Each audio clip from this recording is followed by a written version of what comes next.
Hello, ladies and gentlemen. Welcome back. I'm Brendan Lee with theBrendanLee.com in support of consciousness and skill worldwide. It's founded by Peter Ralston. In this video, I want to talk to you about happiness and contemplation.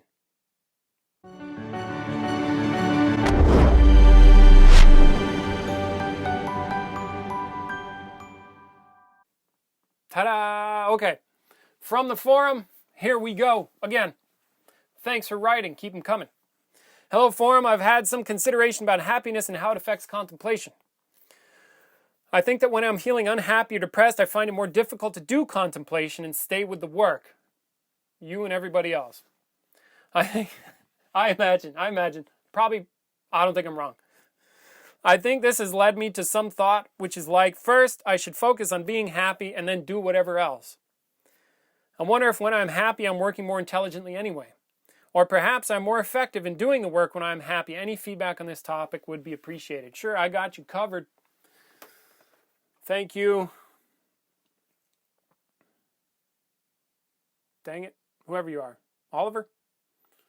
I think Oliver. Mr. Wright? Thanks for writing. All right, so happiness and contemplation. Let's consider.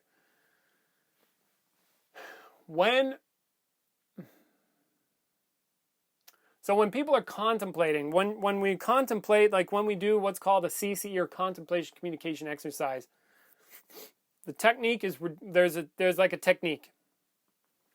And the technique is ridiculous. It's like the technique of no techniques. It's ridiculously simple and everybody always wants to change it because the mind finds it intolerable, likely because of its simplicity. It goes like this. Get enlightened, tell them about it. That's it. Like you usually have a partner. Get enlightened, tell them about it.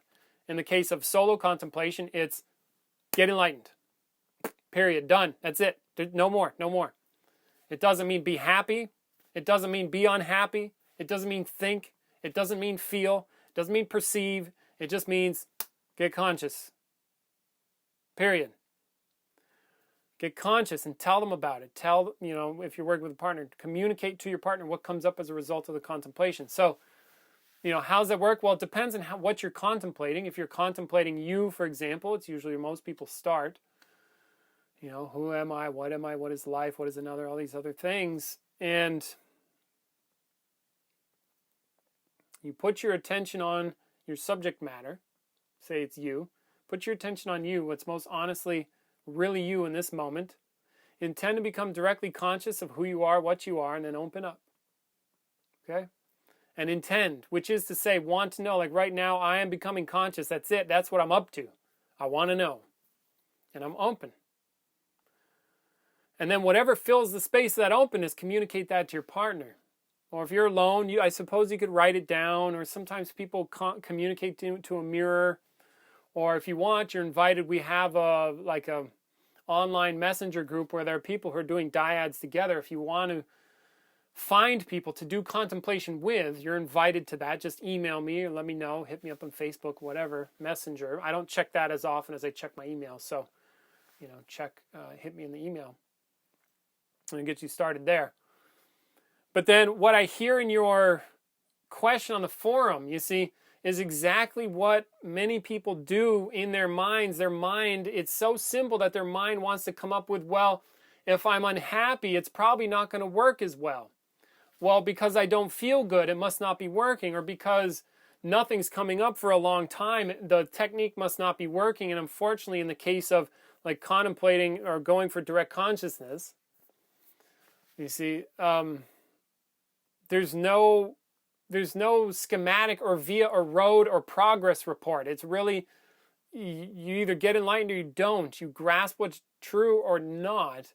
And you could grasp what's true now, or you could do it now, or you could go for a while, and then now. You see, so the amount of time in between, there's no prerequisites for how long you need to contemplate, nor can there be, because it's not, the breakthrough that you're looking for is not done through a process if it's direct. Now you can have an insight, which is done through more of a process. And that does seem to take some time. You work on something, but when you have the insight, again, it's sudden. So then it's like whether you contemplate the matter for 15 minutes or 5 years. How can you measure that? I can't see it. There does seem to be some correlation when contemplating things in the relative domain, like, okay, I'm focused on a martial art, like how do I do this martial technique, or trying to grasp some understanding about some relative matter, that if I steep in it for a long time, this is better than just like a little bit of time. The more the better. And same for the direct consciousness as well, except I'm sorry. I want there to be an easy explanation, and there just isn't. You can't, there's no roadmap for that. It's just go for it and make it happen, period, and that's it. So then it seems in your question here, it's like, okay, I would invite you to be open that you could grasp what's true or have an insight or breakthrough, whether you're happy or not. Right? And you're like, well, here's a story for you, right? Let's consider Archimedes. You remember back in the day, king gets a crown, or he's like has a bar of gold, and so he gives it to the metallurgist, but he doesn't trust the guy to make the crown without mixing in some copper and then skimming some gold. That's like somebody, they get some cocaine, they're going to sell it, and they skim some off the top and throw some creatine in there and then sell the bag, and then you've got you've got free cocaine, whatever. And never done that. I've never seen that done or anything. No. Must not be me.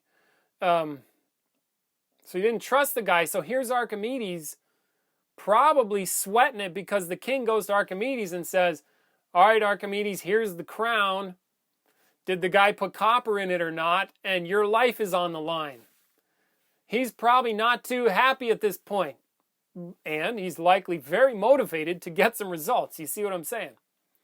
And so he's working on it, working on the problem if my life is on the line. Now, I'm not sure if his life was actually on the line. Feel free to look it up. Let me know in the comments if that's true. And he's working on it. If that's the case, he's probably not fucking happy about his situation. He's probably scared. And so he's looking into it. And yet, even in this unhappy, scared perhaps, fearful state, he sinks into the bathtub. The water goes over the bathtub, and boom. Got it. I know. Eureka. He's like running naked down the street. Eureka. I have found it. I found it. Woohoo!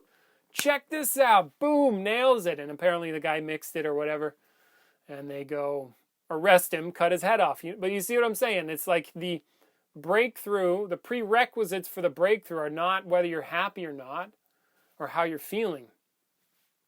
It's just whether you make the breakthrough. And then you can also, you see, instead of focusing on the fact of being unhappy, focus your attention more powerfully on the question at hand.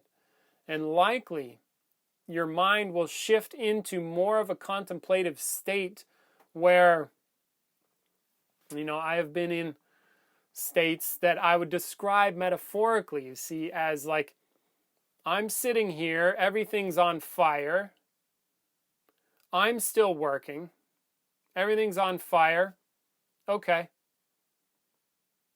I'm just going to be here in this pain or discomfort or whatever, but I'm steady. I'm going to continue forward anyway. I'm going to stay with the problem, open up, consider, and I'm in pain. And what's true. See, and also, another state I've been in where my contemplation has been powerful, it's been on point, it's been very focused. Stuff might start to creep in. Like, start to notice that, unhappiness is creeping in. I'm like, nope. I'm just not even going to go there. Not worth my time. I'm just going to stay right here with what's now. What's totally now. And intend and be open and consider, you see? Yeah?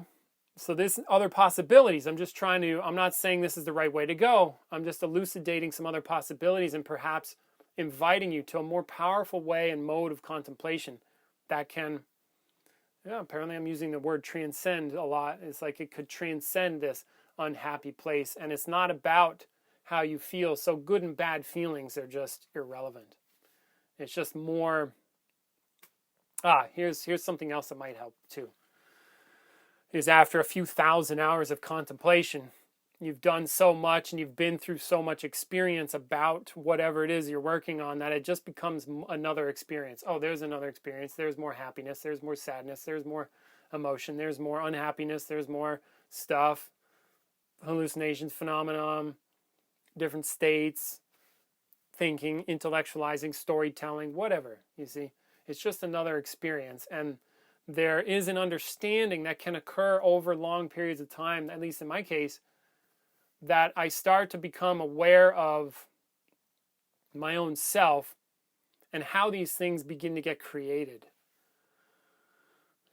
So then I am aware of where I'm creating them, so I just don't go there. And it becomes more of a thing like, here's a roadway, but I've taken that road so many times, I know that it ends in an unhappy state. So at the beginning of the roadway, I look at it and you go, you know what? I'm just not going to go down there today. I don't really feel like it. It's not a place I need to go. I've been there. Know where it goes.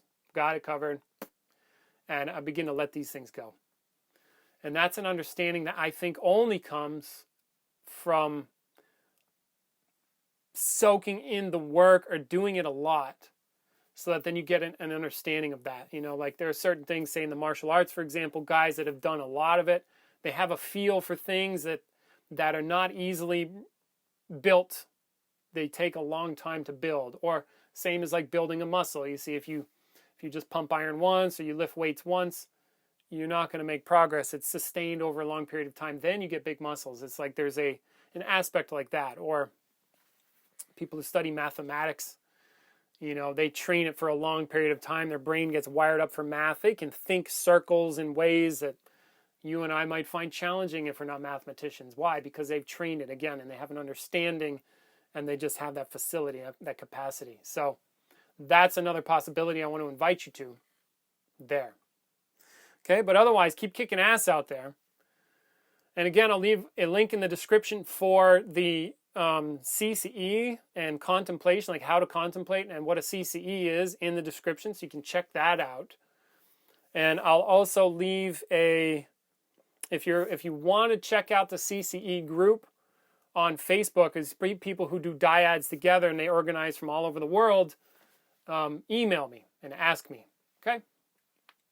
And that way, if you're really serious, you'll go through the work it takes. You'll have to get off your ass and click a few buttons, which is more than most people do, and find my contact form, thebrennanlee.com/contact. Hit me up. Let me know. I'll talk to you about that, and feel free to give you some more information. Okay? So that's it for now. Thanks for writing in on the forum. You're invited to do more. If you want to get a little serious, bam marketing spiel, check the links in the description. I've got a free course, paid course. Hire me to be an online coach. Most importantly, come here, do a workshop, because they will kick your butt and they will give you way more value than you can possibly get watching a video, and even what you can do on your own. Just a flat out assertion. Very powerful for very serious people. So if you want to get serious, come on down. Otherwise, check the links. Let me know. Drop a like, share, comment, all that crap for YouTube. Hit the algorithm. I want to grow my channel. Please help me do that. I would appreciate it. This is Brendan Lee with thebrennanlee.com in support of consciousness and skill worldwide, which is founded by Peter Rollison. Until next time, keep kicking ass. Take care. Much love. Ciao.